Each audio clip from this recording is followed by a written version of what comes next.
어제 우리는 이사야의 소명장이라고 부르는 6장을 살펴봤습니다. 너희가 듣기는 들어도 깨닫지 못할 것이요 보기는 보아도 알지 못하리라 라는 말씀을 통해서 하나님은 이사야가 그 백성을 귀가 감기고 눈이 감기게 되는 사역을 하게 될 것이라고 말하고 있습니다. 하나님은 보장된 실패로 이사야를 부르십니다. 이런 일에 여러분 부름받은 적이 있습니까? 이사야 편에서 말씀을 듣는 우리는 하나님의 이 부르심이 조금은 잔인하게 느껴집니다. 이사야의 희생적 삶이 허망해 보이기 때문에 그렇습니다. 희생하면 좋은 열매 있을 것이다, 좋은 일이 있을 것이다 해야 되는데 보장된 실패만 있습니다. 그러나 이사야의 인생만이 아니라 어쩌면 이사야와 비슷한 상황 가운데 두어진 우리 인생 속에서도 놓치지 말아야 될 한 가지 사실이 있습니다. 이사야와 우리를 부르신 하나님은 이스라엘의 거룩하신 하나님이십니다. 이 이스라엘의 거룩하신 하나님이라는 이 표현이 이사야에 25번 등장합니다. 이 이스라엘의 거룩하신 하나님, 그분은 실패하지 않으십니다.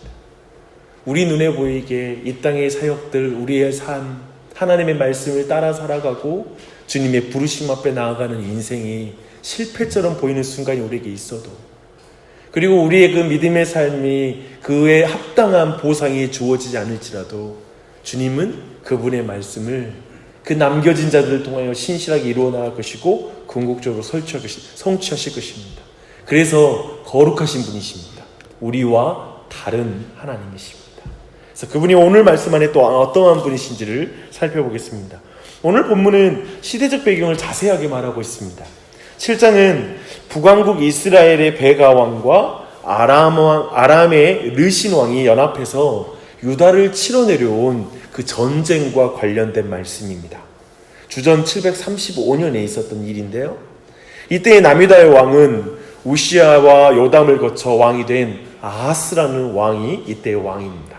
근데 그는 유다 역사상 가장 악한 왕 중에 한 사람이에요. 오늘 말씀은 그에게 주어진 말씀이죠.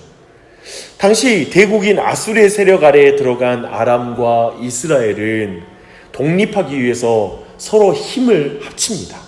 그리고 유다를 여기 연합군에 끌어들이려고 해요. 근데 유다가 거기에 가담하지를 않습니다. 못마땅했겠죠. 그래서 그 둘은 이제 함께 연합해서 이 유다를 치러 내려옵니다. 이스라엘과 아람은 유다에게 실제로 엄청난 피해를 끼칩니다. 이에 대한 자세한 내용이 역대하 28장 6절 이하에 있어요.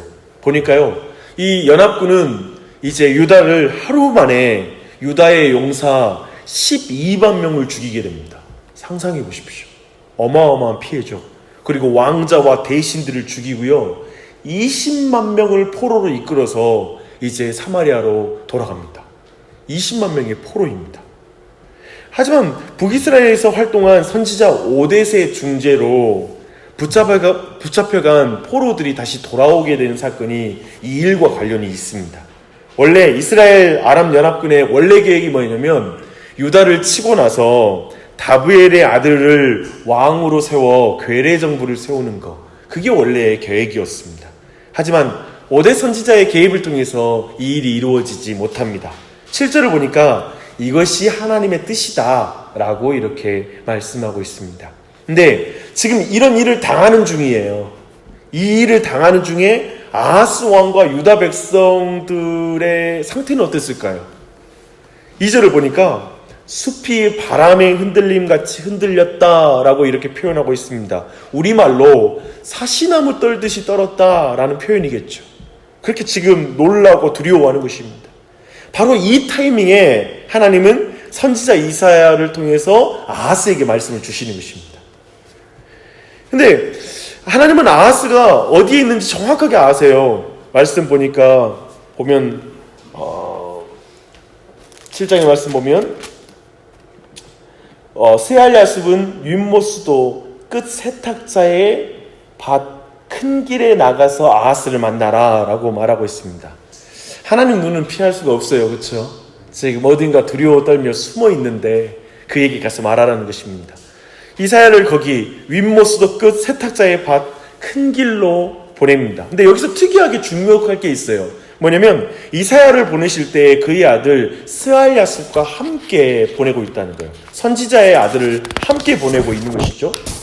왜 하나님께서 다른 때와 달리 아들과 함께 지금 아하스에게 하나님이 보내실까 우리가 싶을 때 이 스알랴습의 이름이 참 중요합니다. 그 뜻이 뭐냐면 남은 자가 돌아오리라 라는 뜻입니다. 즉 이사야와 함께 가는 이 아들의 존재는 그 자체로 하나님은 남은 자들을 구원하시겠다라는 그 말씀을 지금 아하스에게 주고자 하는 의도가 있는 것입니다. 그래서 하나님께서는 멸망 중에서도 남은 자기 백성을 구원하실 것이라는 확실한 약속을 주고 싶어서 지금 아들과 함께 아하스에게 이사야를 보내시는 것입니다. 이사야를 통해 악한 아하스에게 주신 말씀은 더 놀라워요. 연합한 두 왕 르신과 베가는 연기나는 두 부직갱에 지나지 않다. 그러니 두려워하지 말고 낙심하지 말아라. 여러분 기억하십시오. 이 말을 듣는 사람은 유다 역사상 가장 악한 왕 중에 하나예요. 그에게 이런 말씀을 주세요. 은혜로운 말씀이죠. 그들의 뜻은 이루어질 수 없다라고 또한 7절에서 선언하십니다. 오히려 65년 안에 에브라임은 망하여 다시 나라를 이루지 못할 것이라고 구체적인 예언을 줍니다. 여기서 에브라임은 원래 북왕국의 주도적인 지파거든요. 그래서 북왕국을 지칭할 때 에브라임이라고 이렇게 또한 사용하고 있습니다. 실제로 주전 732년에 아람이 아수르에게 진압되고요. 그리고 이스라엘은 주전 722년에 함락당하게 됩니다. 그리고 이 예언이 주어진 후 65년이 지난 주전 669년에 북왕국 이스라엘 백성들이 그 땅에서 추방되고요. 이방인들이 이스라엘 땅으로 이주해서 완전히 그 나라가 멸망하게 돼요. 민족적으로도 뿌리가 뽑히게 돼요. 이 일이 벌어지게 됩니다. 참으로 말씀 그대로 이루어진 것이죠. 그러나 문제는 하나님의 말씀인 이 예언을 아하스가 믿느냐가 중요한 거예요.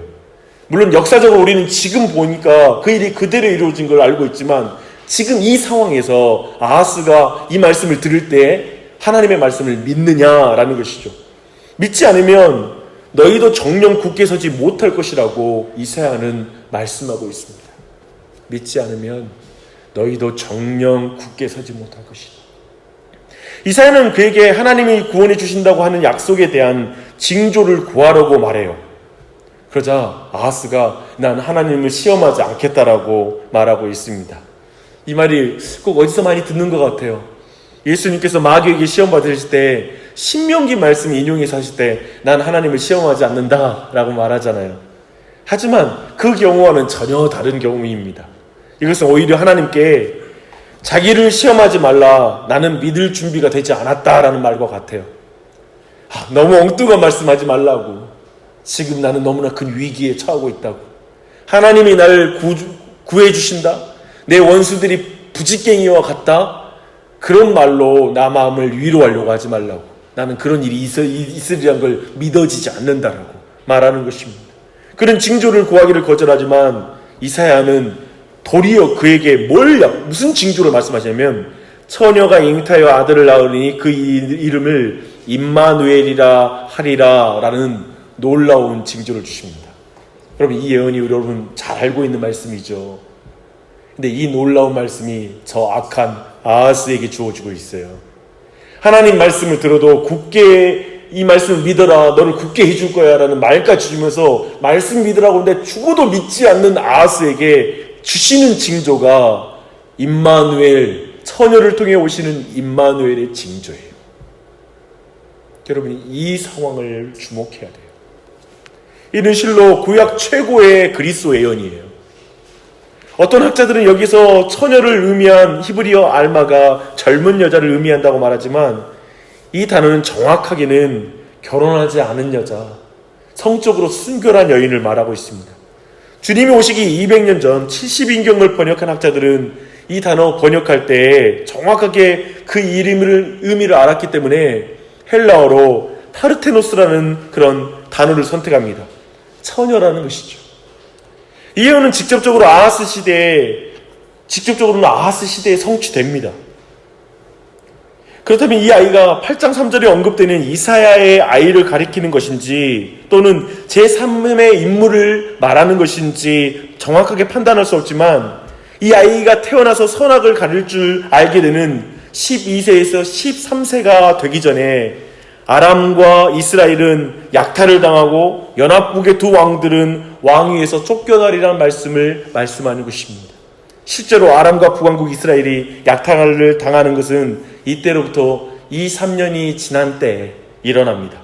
그리고 12, 13년이 되던 주전 722년에 이스라엘이 멸망하게 됩니다. 그래서 역사적으로도 이 일은 가깝게 성취되었습니다. 그렇다면 놀라운 예언의 말씀을 듣고 이 놀라운 예언 말씀 듣고 아하스는 회개했을까요? 왕하 16장을 보니까요, 결국 아하스는 하나님 약속 안 믿어요. 아수르를 의지해서 이 위기를 타개하려고 합니다. 하나님께서는 악한 아하스에게 기회를 주고 또 주었는데 또 약속하고 또 약속해 주는데 절대 믿지는 못하는 거예요. 하나님을 믿지 못해요. 하나님 말씀을 믿지 못해요. 여전히 두려움 가운데 살아요. 여전히 두려움을 인간적으로 풀어가려고 해요. 이 모든 것을 아시는 하나님은 이 심판이 단지 아람과 이스라엘에게만 임하는 심판이 아니라 유다에게도 임할 것이라는 말씀을 이어서 말씀을 합니다. 그날은 바로 아수르가 쳐들어오는 날이 될 것이라고 말씀합니다. 하나님 애굽의 파리와 아수르의 벌을 부르셔서 유다에 오게 하시고 유다는 황폐하게 될 것이라고 이어서 말씀하십니다. 아수르는 유다를 수치스럽게 할 것이고 사람들은 최소한의 소유와 음식으로 연명하게 될 것이라는 예언이 이어집니다. 종합하면 아하스에게 이사야의 사역은 실패합니다. 아까 말했죠. 보장된 실패. 여기로 부름받은 이 이사야의 사역이 이어지는 것이죠. 그의 말씀 사역은 열매를 맺지 못합니다. 그렇죠? 본문이 그렇다면 전달하던 것은 무엇입니까? 악한 왕 아하스에게조차도 구원의 메시지가 전달되고 또 기회가 주어진다라는 걸 우리에게 알려주고 있습니다. 악한 사람에게도, 하물며 우리에게는 어떨까요? 우리도 아하스와 다를 바 없는 사람이기도 하죠. 그러나 주님이 지금까지 우리에게 주신 은혜가 무엇입니까? 우리를 끊임없이 우리에게 말씀하시고 말씀으로 찾아오시고 깨닫게 해주신 은혜가 아니겠습니까? 오늘도 제가 이번에 인천에 올라가서 공부를 하는데 제가 그냥 한 가지 내가 배운 게 이거예요. 내가 복음을 떠났구나, 내가 복음의 은혜 앞에서 멀어졌구나라는 사실을 그냥 내 자신을 돌아보게 됐습니다. 좀 생각하는 게 뭐냐면 하나님이 나 같은 죄인에게 또 기회를 주시는구나, 또 나같이 어리석은 목사에게 또 하나님이 은혜를 주시는구나 라는 사실을 깨닫게 되었습니다. 우리 모두에게 그렇게 계속 찾아오시죠. 또한 그가 주님께서 다윗의 집을 의미하게 지금 여기서 나오는 아하스가 다윗의 집을 의미하게 하나님은 다윗의 집에 약속하신 메시아를 그의 자손을 통해서 허락하심으로써 결국 남은 자를 이루어 가시는 신실하신 하나님이심을 보여줍니다. 이때 아하스의 역할이 있습니까? 아니요. 하나님은 하나님이 말씀한 것이 아하스를 통해 열매를 맺지 않아도 하나님이 약속하신 걸 그대로 이루시는 분이에요. 그래서 의미가 있어요. 이사야는 실패해도 돼요. 이사야의 말이 바로 아하스에게 전달되어서 아하스가 회개하지 않아도 이사야를 통해서 주신 그 말씀을 하신 하나님은 거룩하신 분이세요. 그리고 하나님은 그 말씀을 그대로 이루세요. 잊지 마요. 혹 우리가 하나님의 말씀 앞에 실패해도 하나님의 말씀은 실패하지 않아요. 그분의 말씀은 신실히 그분의 일을 이루어가요. 아하스가 하나님의 말씀을 믿지 않음에도 불구하고 눈에 보기에는 사역이 실패한 것 같아도 하나님의 말씀은 실패하지 않는 줄 믿습니다. 그 은혜가 우리 모두에게 넘치기를 바랍니다. 혹시 아하스가 처한 상황에 처한 분 계십니까? 사시나무 떨듯이 마음이 떨리는 분 계세요? 너무 불안한 환경 가운데 고난을 당한 자 있습니까? 언제 어떤 상황에도 소망은 오직 주 예수 그리스도에 있다는 것을 그리스도께서 오시기 전 700여 년 전에도 하나님은 말씀해 주고 계십니다. 임마누엘 하나님, 처녀를 통해 오실 임마누엘, 즉 불가능함 가운데 오실 메시아를 통해 우리는 안전할 수 있습니다. 오직 우리의 유일한 소목은 예수 그리스도 안에만 주어집니다. 만일 너희가 굳게 믿지 아니하면 너희는 굳게 서지 못하리라. 우리 주 예수 그리스도를 굳게 믿으십시오. 그리고 그 안에 굳게 서는 은혜가 넘치길 바랍니다.